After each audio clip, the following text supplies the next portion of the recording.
Seigneur, ne nous traite pas selon nos péchés. Seigneur, ne nous juge pas selon nos offenses.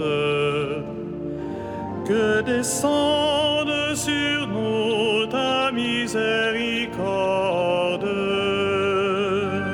Seigneur, ne nous traite pas selon nos péchés. Seigneur, ne nous juge pas selon nos offenses. Que descende sur nous ta miséricorde. Aide-nous, Seigneur, ô Dieu notre Sauveur, délivre-nous pour la gloire de ton nom. Seigneur, ne nous traite pas selon nos péchés. Seigneur, ne nous juge pas selon nos offenses. Que descende sur nous ta miséricorde. Pardonne-nous, Seigneur, tous nos péchés, délivre-nous pour la gloire de ton nom. Seigneur, ne nous traite pas selon nos péchés. Seigneur, ne nous juge pas selon nos offenses. Que descende sur nous ta miséricorde. Gloire à toi, Seigneur, dans les siècles sans fin. Délivre-nous pour la gloire de ton nom. Seigneur, ne nous traite pas selon nos péchés. Seigneur, ne nous juge pas selon nos offenses. Que descende sur nous ta miséricorde. Aide-nous, Seigneur, ô Dieu notre Sauveur, délivre-nous pour la gloire de ton nom. Seigneur, ne nous traite pas selon nos péchés. Seigneur, ne nous juge pas selon nos offenses. Que descende sur nous ta miséricorde.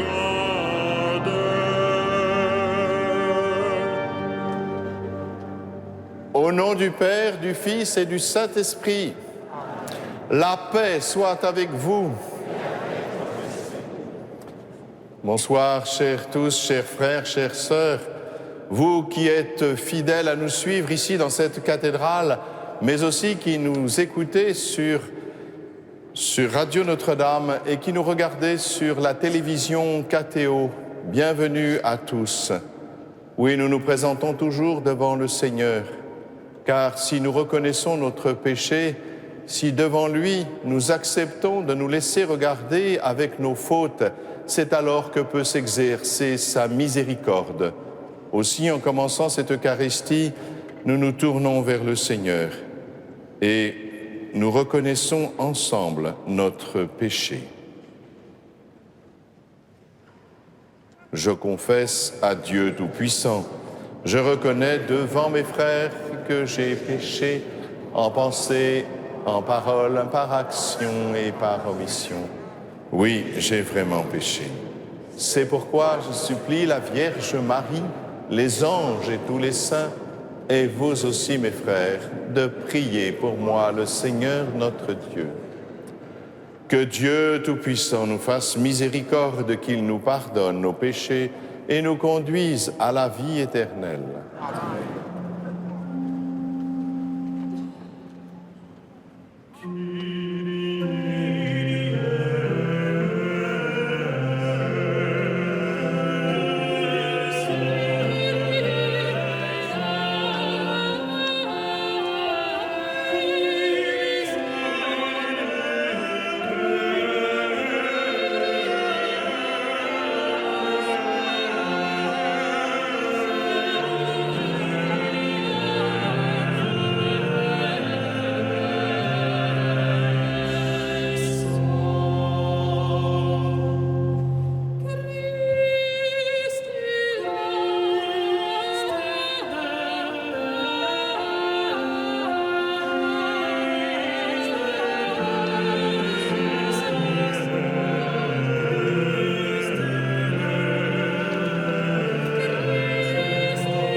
Gloria in excelsis Deo. Et in terra pax hominibus bone voluntatis. Laudamus te, Benedicimus te. adoramus te, Glorificamus te. gratias adimus tibi, propter magnam gloriam tuam. Domine Deus Rex Celestis, Deus Pater Omnipotens, Domine Filii unigenite, Iesu Christe, Domine Deus Agnus Dei, Filius Patris, qui tollis peccata mundi, miserere nobis. qui tollis peccata mundi, suscipere pregationem nostra. Qui sedes ad dexteram Patris, miserere nobis. Boni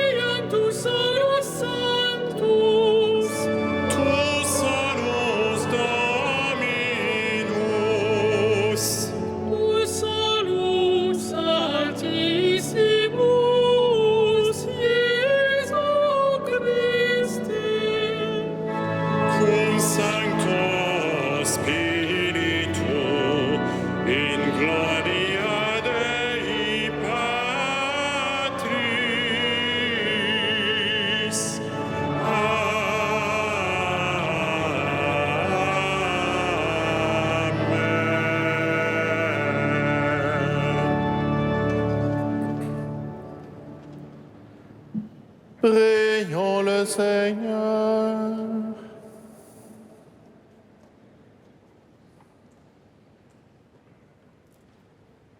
Dieu qui donne la preuve suprême de ta puissance lorsque tu patientes et prends pitié sans te lasser, accorde-nous ta grâce. En nous hâtant vers les biens que tu promets, nous parviendrons au bonheur du ciel par Jésus-Christ, ton Fils, notre Seigneur et notre Dieu, qui vit et règne avec toi dans l'unité du Saint-Esprit, maintenant et pour les siècles des siècles. Amen.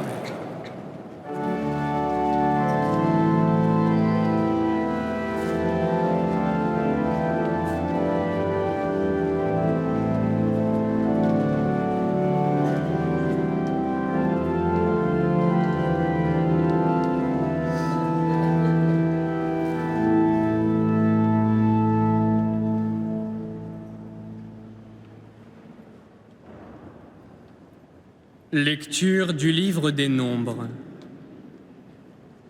En ces jours-là, le Seigneur descendit dans la nuée pour parler avec Moïse. Il prit une part de l'esprit qui reposait sur celui-ci et le mit sur les 70 anciens. Dès que l'esprit reposa sur eux, ils se mirent à prophétiser, mais cela ne dura pas. Or, 2 hommes étaient restés dans le camp. L'un s'appelait Elda et l'autre Méda.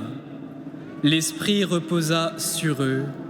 Eux aussi avaient été choisis, mais ils ne s'étaient pas rendus à la tente, et c'est dans le camp qu'ils se mirent à prophétiser. Un jeune homme courut annoncer à Moïse : Elda et Méda prophétisent dans le camp. Josué, fils de Nun, auxiliaire de Moïse depuis sa jeunesse, prit la parole. Moïse, mon maître, arrête-les. Mais Moïse lui dit : Serais-tu jaloux pour moi ?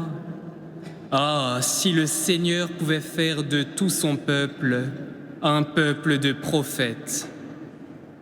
Si le Seigneur pouvait mettre son esprit sur eux. Parole du Seigneur.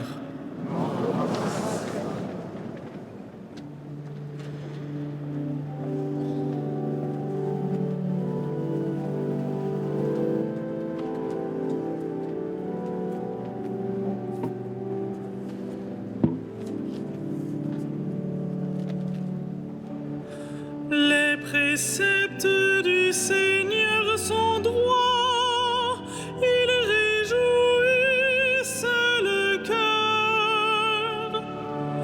Les préceptes du Seigneur sont droits, ils réjouissent le cœur. La loi du Seigneur est parfaite, qui redonne vie. La charte du Seigneur est sûre, qui rend sages les simples. Les préceptes du Seigneur sont droits, ils réjouissent le cœur. La crainte qu'il aspire est pure, elle est là pour toujours. Les décisions du Seigneur sont justes et vraiment équitables. Les préceptes du Seigneur sont droits, ils réjouissent le cœur. Aussi ton serviteur en est illuminé. À les garder, il trouve son profit. Qui peut discerner ses erreurs? Purifie-moi de celles qui m'échappent.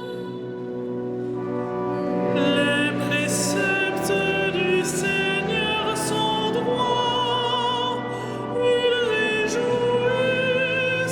le cœur.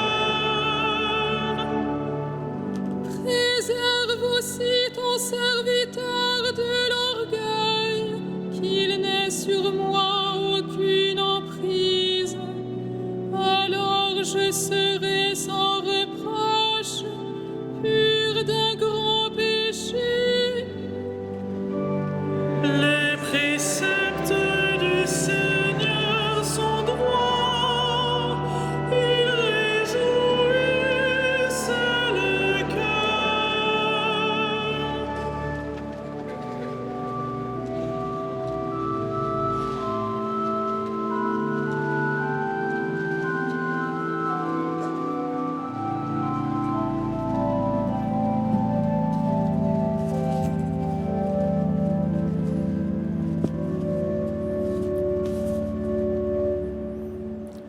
Lecture de la lettre de Saint Jacques.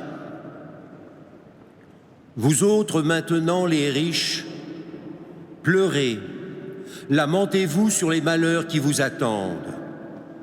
Vos richesses sont pourries, vos vêtements sont mangés des mites, votre or et votre argent sont rouillés. Cette rouille sera un témoignage contre vous, elle dévorera votre chair comme un feu. Vous avez amassé des richesses alors que nous sommes dans les derniers jours. Le salaire dont vous avez frustré les ouvriers qui ont moissonné vos champs, le voici qui crie, et les clameurs des moissonneurs sont parvenus aux oreilles du Seigneur de l'univers.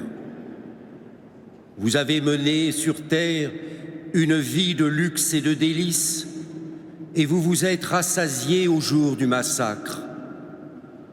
Vous avez condamné le juste et vous l'avez tué sans qu'il vous oppose de résistance. Parole du Seigneur.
Le Seigneur soit avec vous.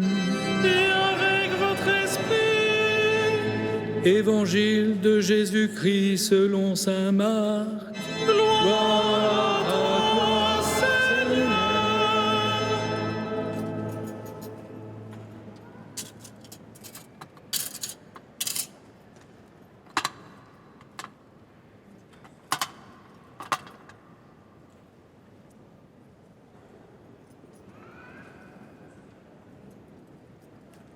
En ce temps-là, Jean, l'un des 12, disait à Jésus : « Maître, nous avons vu quelqu'un expulser les démons en ton nom.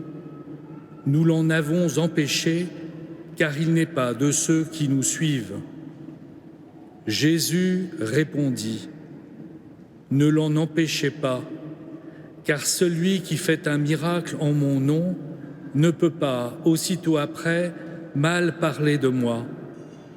Celui qui n'est pas contre nous est pour nous. Et celui qui vous donnera un verre d'eau au nom de votre appartenance au Christ, Amen, je vous le dis, il ne restera pas sans récompense. Celui qui est un scandale, une occasion de chute pour un seul de ces petits qui croient en moi, mieux vaudrait pour lui qu'on lui attache au cou une de ces meules que tournent les ânes et qu'on le jette à la mer. Et si ta main est pour toi une occasion de chute, coupe-la. Mieux vaut pour toi entrer manchot dans la vie éternelle que de t'en aller dans la géhenne avec tes deux mains, là où le feu ne s'éteint pas. Si ton pied est pour toi une occasion de chute, coupe-le. Mieux vaut pour toi entrer estropié dans la vie éternelle que de t'en aller dans la géhenne avec tes deux pieds. Si ton œil est pour toi une occasion de chute, arrache-le. Mieux vaut pour toi entrer borgne dans le royaume de Dieu que de t'en aller dans la géhenne avec tes deux yeux, là où le ver ne meurt pas et où le feu ne s'éteint pas. Acclamons la parole de Dieu.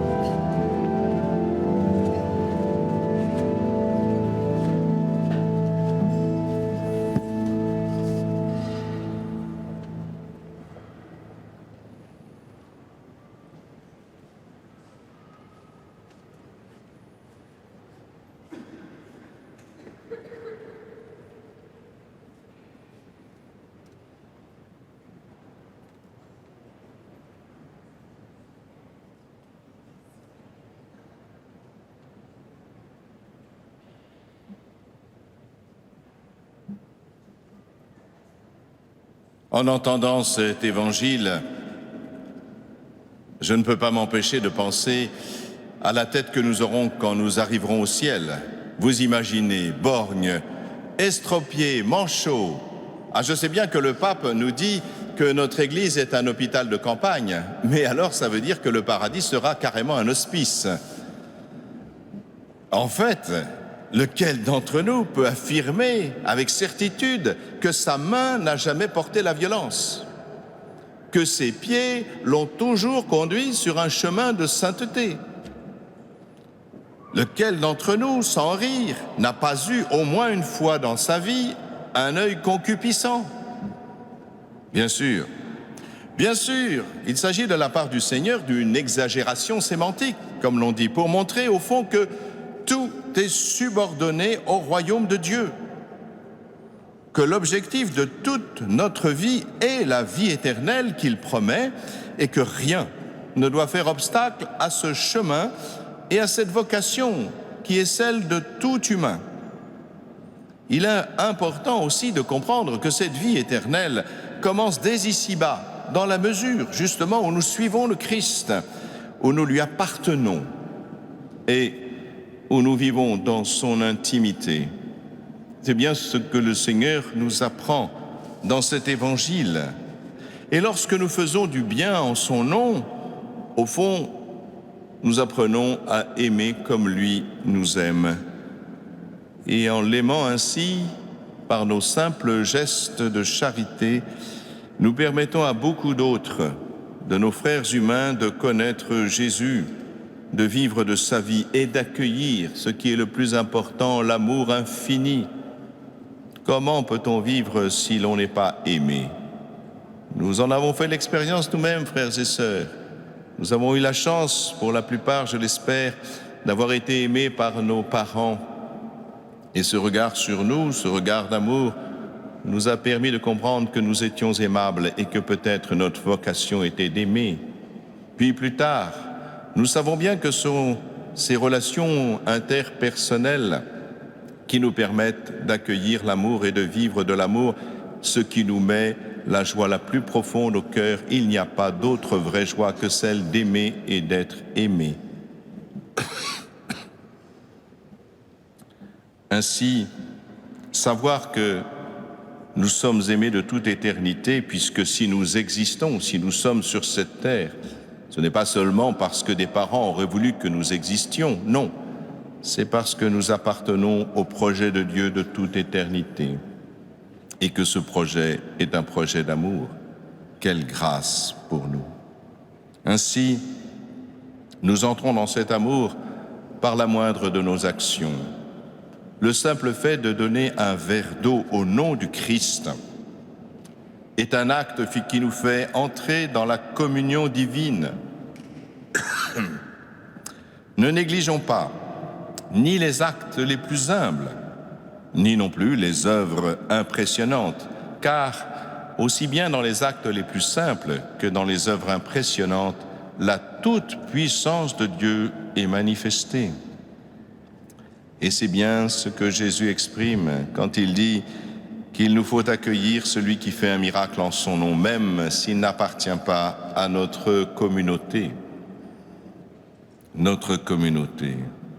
Elle est fière, notre communauté, quand elle peut se targuer d'avoir en son sein une mère Teresa, un saint Vincent de Paul, un saint Jean-Baptiste de la Salle. Parce que nous savons que c'est eux qui ont su suivre le Christ, mais nous savons aussi que chacun d'entre nous porte cette responsabilité majeure de poser des actes au nom du Christ qui manifestent son amour, car c'est devant lui que nous aurons à rendre compte des actes que nous avons posés. Mais nous le savons bien, et aujourd'hui l'Église est particulièrement frappée, qu'il nous convient d'être vigilants pour que notre appartenance au Christ ne nous rende pas arrogants. C'est d'ailleurs ce que le pape François appelle le cléricalisme, lequel cléricalisme, entre parenthèses, n'est pas l'apanage des clercs. Il s'agit clairement, dans la bouche du pape, de l'abus de pouvoir. Car les bienfaits de Dieu pour tous les hommes peuvent nous mettre en position de force. Et cette position de force pourrait nous conduire à nous approprier les dons que Dieu fait aux hommes pour nous les attribuer à nous-mêmes, ce qui est très grave. Nous ne sommes que des serviteurs inutiles.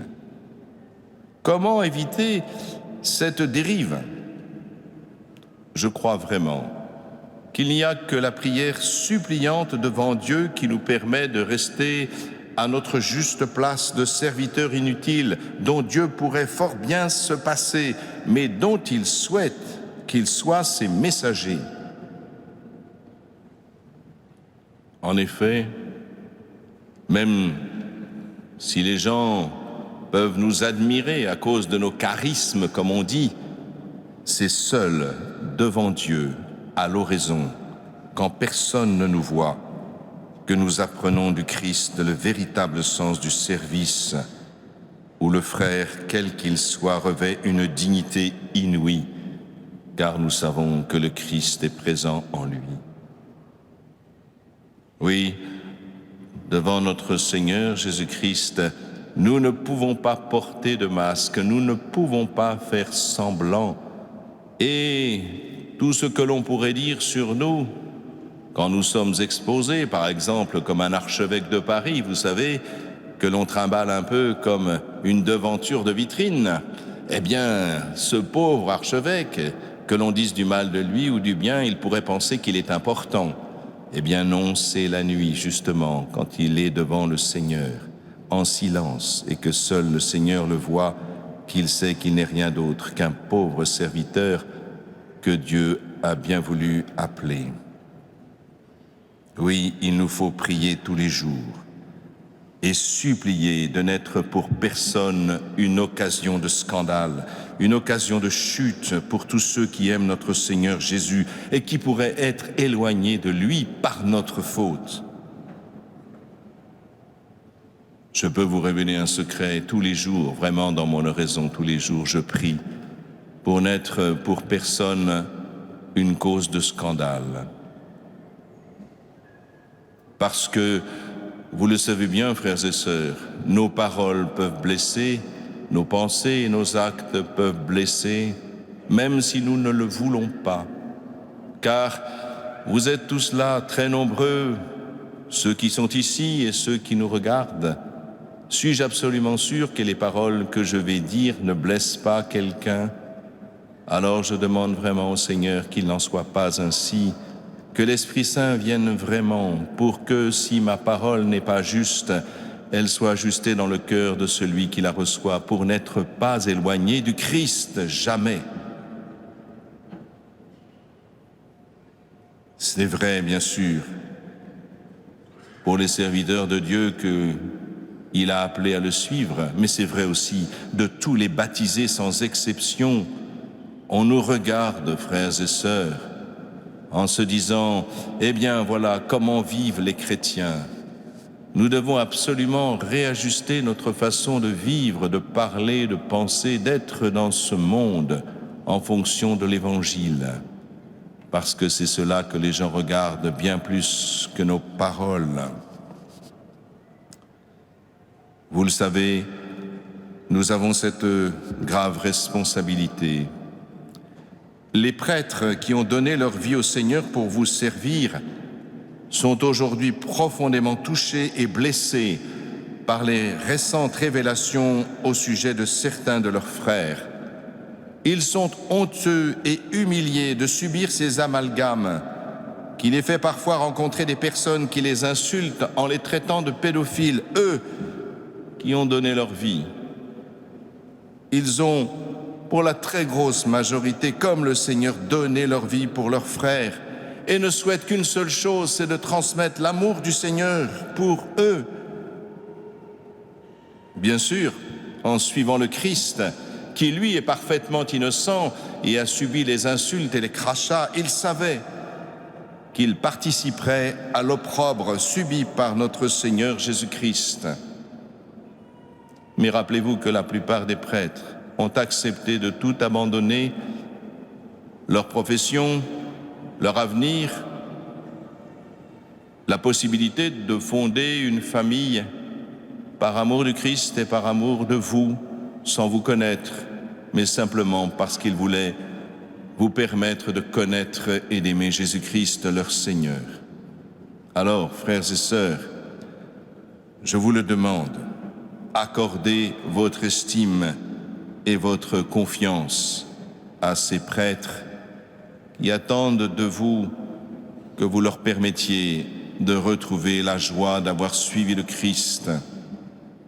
Et puis, accordez-leur leur affection. Ce n'est pas parce que certains ont gravement sali le visage du Christ et de son Église que la plupart n'attendent pas de vous un peu d'affection et d'estime. Hier, il y avait le congrès Mission. Il y a eu un moment très beau à la fin, avant que moi-même je donne la bénédiction, où tous les laïcs ont prié pour les prêtres et pour les évêques, tous ensemble, en mettant la main sur chacun d'eux.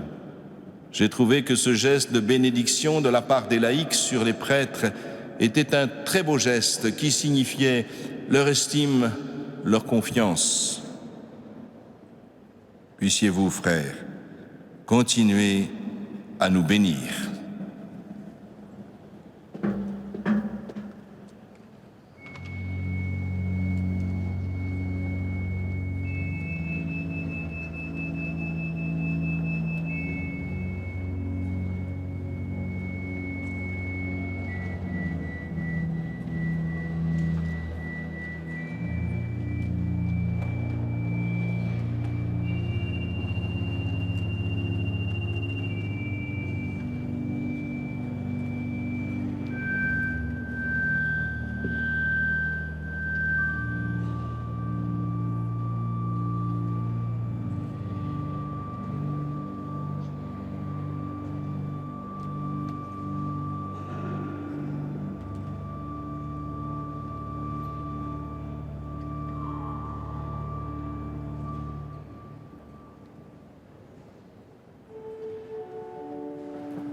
Credo in unum Deum, Patrem omnipotentem, factorem celi et terre, visibilium omnium et invisibilium.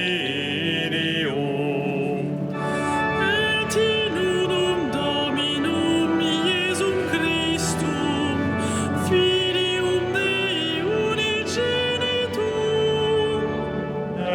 Patre natum ante omnia saecula.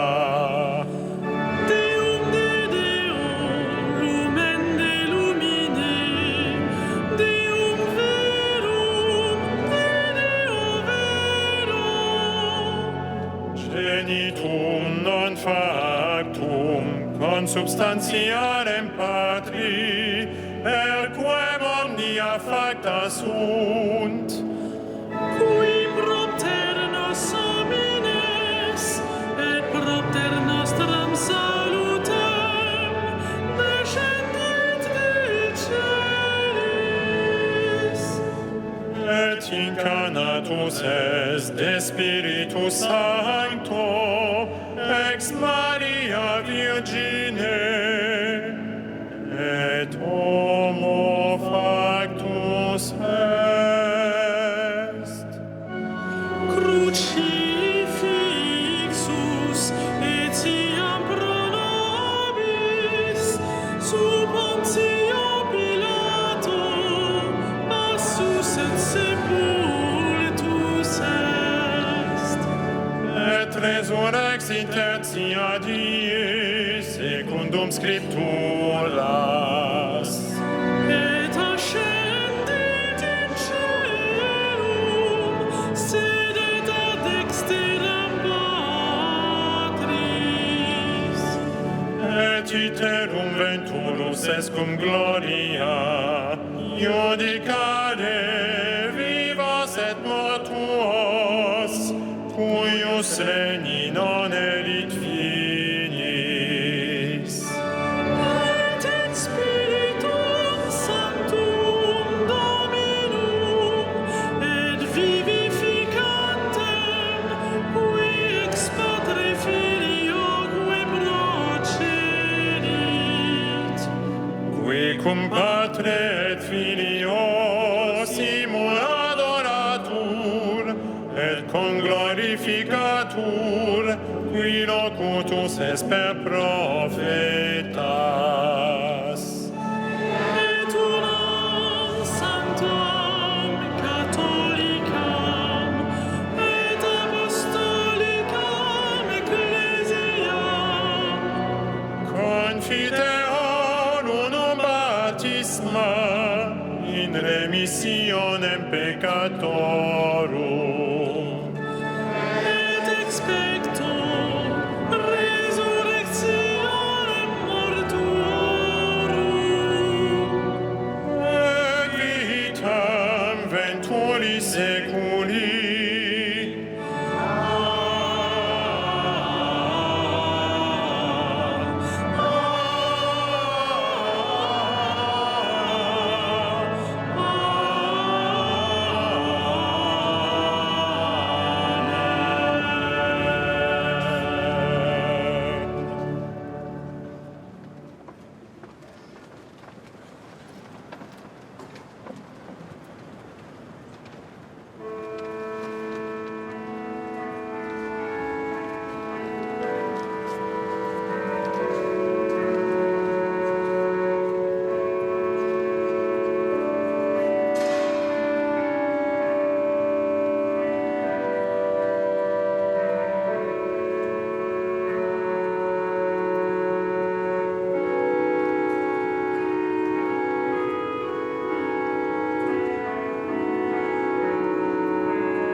Prions ensemble au moment d'offrir le sacrifice de toute l'Église.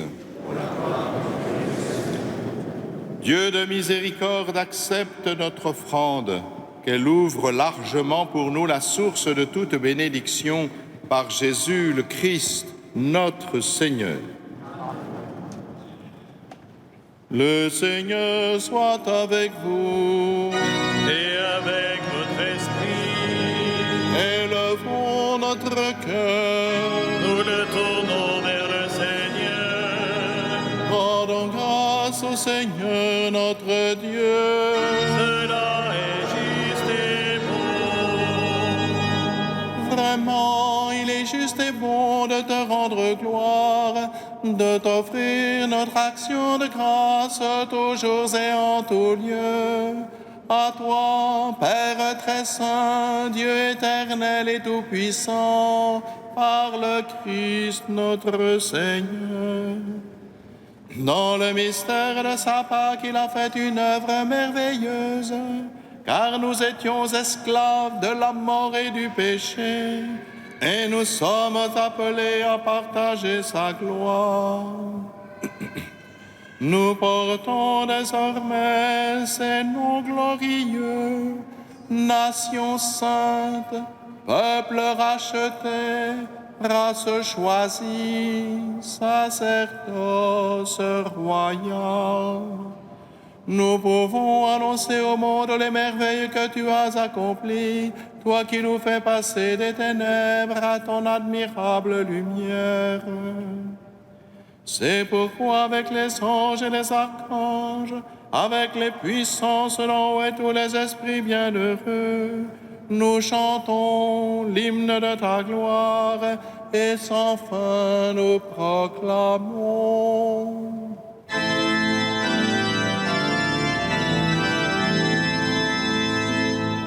Saint, Saint, Saint, le Seigneur, Dieu de l'univers. Le ciel et la terre sont remplis de ta gloire. Hosanna au plus haut des cieux. Bénis-moi celui qui vient au nom du Seigneur. Hosanna au plus haut des cieux. Tu es vraiment Saint Dieu de l'univers et toute la création proclame ta louange, car c'est toi qui donnes la vie. C'est toi qui sanctifies toutes choses par ton Fils, Jésus-Christ, notre Seigneur, avec la puissance de l'Esprit Saint.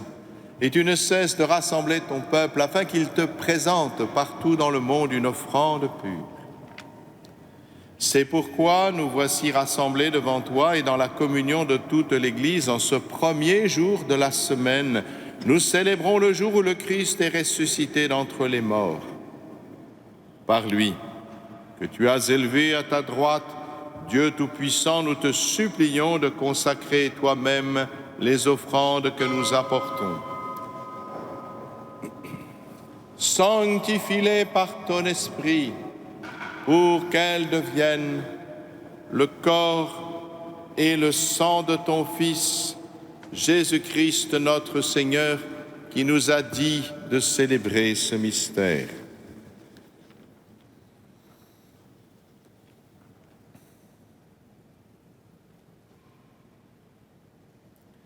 La nuit même où il fut livré, il a pris le pain. En te rendant grâce, il le bénit, il le rompit et le donna à ses disciples en disant: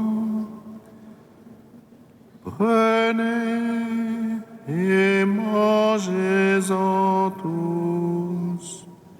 Ceci est mon corps livré pour vous.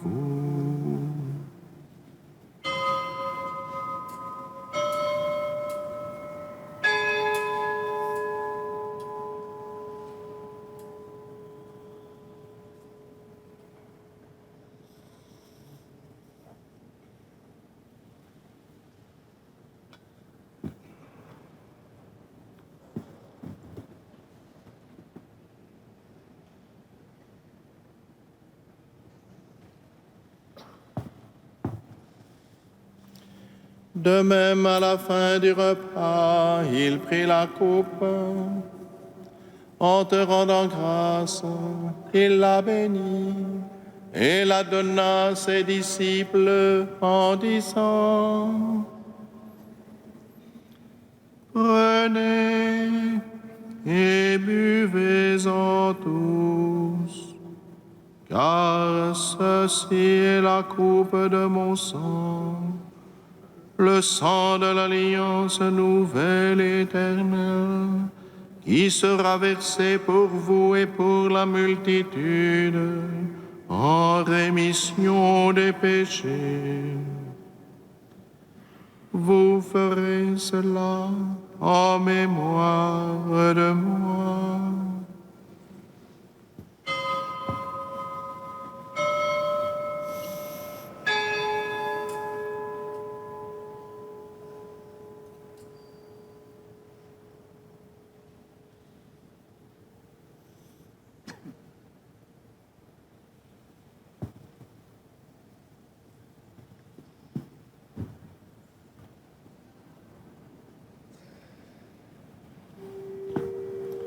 Il est grand le mystère de la foi.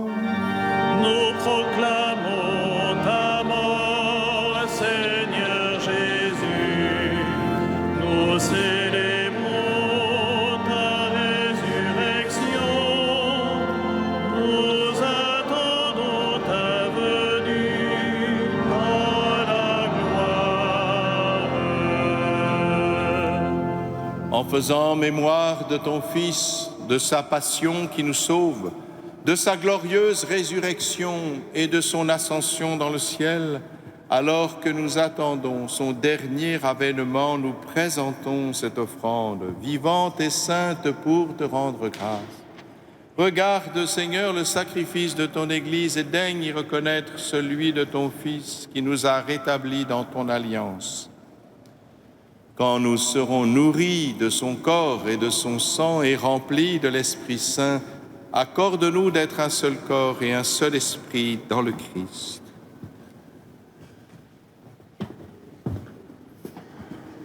Que l'Esprit Saint fasse de nous une éternelle offrande à ta gloire, pour que nous obtenions un jour les biens du monde à venir, auprès de la Vierge Marie, la bienheureuse Mère de Dieu, de Saint Joseph, son époux, avec les apôtres, les martyrs et tous les saints qui ne cessent d'intercéder pour nous. Et maintenant, nous te supplions, Seigneur, par le sacrifice qui nous réconcilie avec toi, étends au monde entier le salut et la paix. Affermis la foi et la charité de ton Église au long de son chemin sur la terre. Veille sur ton serviteur, le pape François, notre évêque Michel, ses auxiliaires, l'ensemble des évêques, les prêtres, les diacres et tout le peuple des rachetés. Écoute les prières de ta famille assemblée devant toi et ramène à toi, Père très aimant, tous tes enfants dispersés. Pour nos frères défunts, pour les hommes qui ont quitté ce monde et dont tu connais la droiture, nous te prions.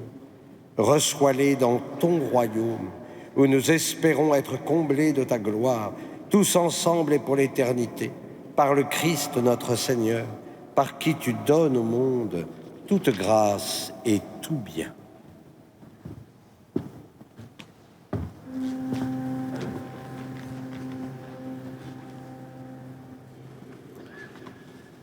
Par lui, avec lui et en lui. Amen. À toi, Dieu le Père Tout-Puissant, dans l'unité du Saint-Esprit. Amen. Tout honneur et toute gloire pour les siècles des siècles.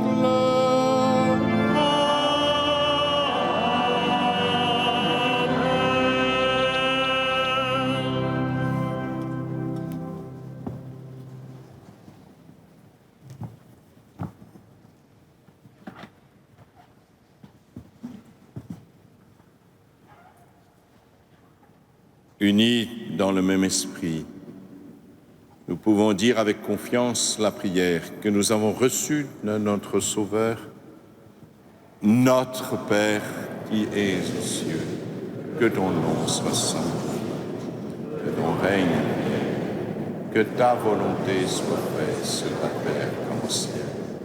Donne-nous aujourd'hui notre pain de ce jour. Pardonne-nous nos offenses, comme nous pardonnons aussi à ceux qui nous ont offensés. Et ne nous laisse pas entrer en tentation, mais délivre-nous de tout mal, Seigneur, et donne la paix à notre temps. Par ta miséricorde, libère-nous du péché. Rassure-nous devant les épreuves en cette vie où nous espérons le bonheur que tu promets et l'avènement de Jésus-Christ, notre Sauveur. Car c'est à toi la puissance. Seigneur Jésus-Christ, tu as dit à tes apôtres, je vous laisse la paix, je vous donne ma paix. Ne regarde pas nos péchés, mais la foi de ton Église. Pour que ta volonté s'accomplisse, donne-lui toujours cette paix et conduis-la vers l'unité parfaite, toi qui règnes pour les siècles des siècles.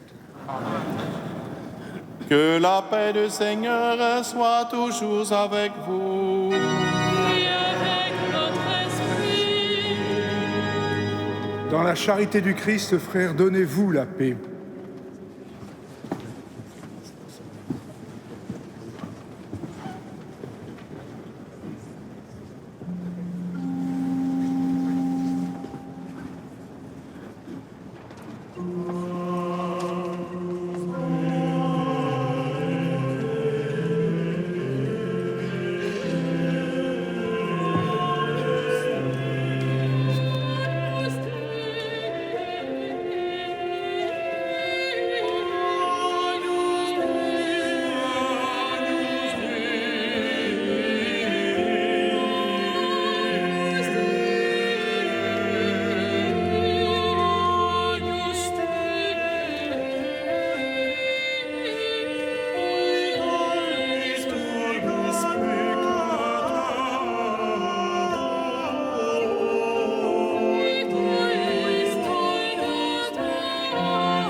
Heureux les invités au repas du Seigneur.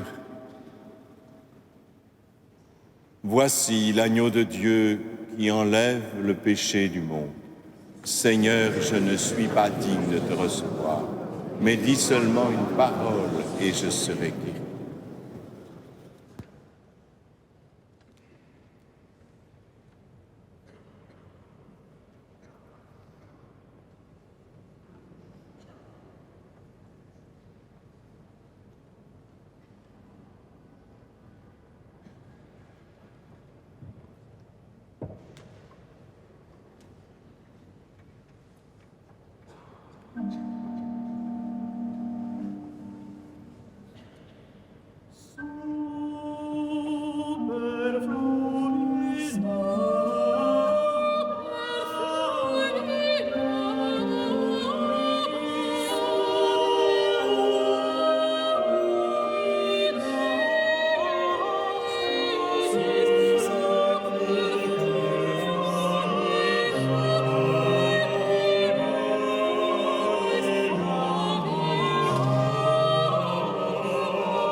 Je vous invite à remporter avec vous la feuille de liturgie. À la 4e page, vous avez les différentes annonces. Je souligne simplement que vendredi prochain, premier vendredi du mois, à 15 h, il y a la vénération de la couronne d'épines, qui est maintenant une heure sainte, à partir de la méditation Marie au pied de la croix pour ce vendredi 5 octobre, qui est le mois du rosaire en plus. Et donc le samedi à 17 h, nous récitons ici même le chapelet. Mardi prochain, grand concert à 20 h 30. C'est le concert de rentrée de notre maîtrise, à l'occasion aussi des 30 ans de titulariat d'Yves Castagnier à Notre-Dame de Paris, que tout le monde connaît, puisque ça fait 30 ans qu'il est là, et 30 ans qu'il est à l'orgue de chœur. La maîtrise interprétera la messe Salve Regina, une de ses nombreuses œuvres qu'il a composées pour Notre-Dame. Ça sera interprété par la maîtrise et naturellement, c'est une messe à 2 orgues, donc il y aura Olivier Latry au grand orgue et Yves Castagnier à l'orgue de chœur. Donc on est sûr que à l'orgue de chœur, ça sera parfait. En tout cas, ce sera son interprétation. Henri Chalet sera celui qui dirige. Nous reprenons le spectacle Dame de chœur, donc du 18 au 25 octobre. N'hésitez pas à vous inscrire. Et enfin, pour celles et pour ceux qui nous entendent ou qui nous regardent, la maîtrise a interprété la messe à 4 voix de Monteverdi. Dimanche prochain, naturellement, nous serons très nombreux, puisque Monseigneur Ventura, nonce apostolique, imposera le pallium à notre archevêque de Paris. Ce sera une grâce pour le diocèse, sans doute une grâce aussi pour l'archevêque, mais en tout cas, on a vu que c'était un bon pasteur, qui continue d'être un bon pasteur, et je ne sais pas si vous avez écouté l'homélie, j'espère. Il aime ses prêtres et il fait confiance à ses prêtres, et ça c'est une grâce pour tous les prêtres. Priez pour lui.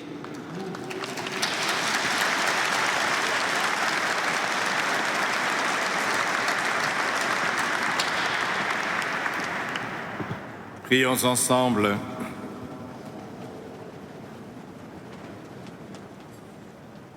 Que cette Eucharistie, Seigneur, renouvelle nos esprits et nos corps et nous donne part à l'héritage glorieux de celui qui nous unit à son sacrifice lorsque nous proclamons sa mort, lui qui vit et règne avec toi dans l'unité du Saint-Esprit, maintenant et pour les siècles des siècles. Amen. Merci, cher Père, cher Monseigneur, de votre obligeance. C'est vrai que le pallium se met sur les épaules et il faut avoir les épaules larges pour porter ce pallium, je peux vous dire, mais ce qui me rassure totalement, c'est que le Seigneur a promis que le fardeau qu'il nous donnait, eh bien, était très léger.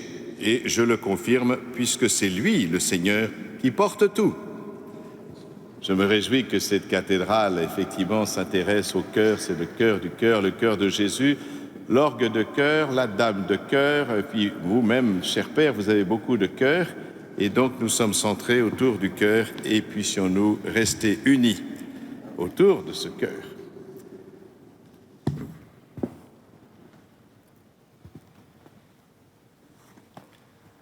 Le Seigneur soit avec vous. Et avec votre esprit. Que Dieu Tout-Puissant vous bénisse, le Père, le Fils et le Saint-Esprit. Allez dans la paix du Christ. Nous rendons grâce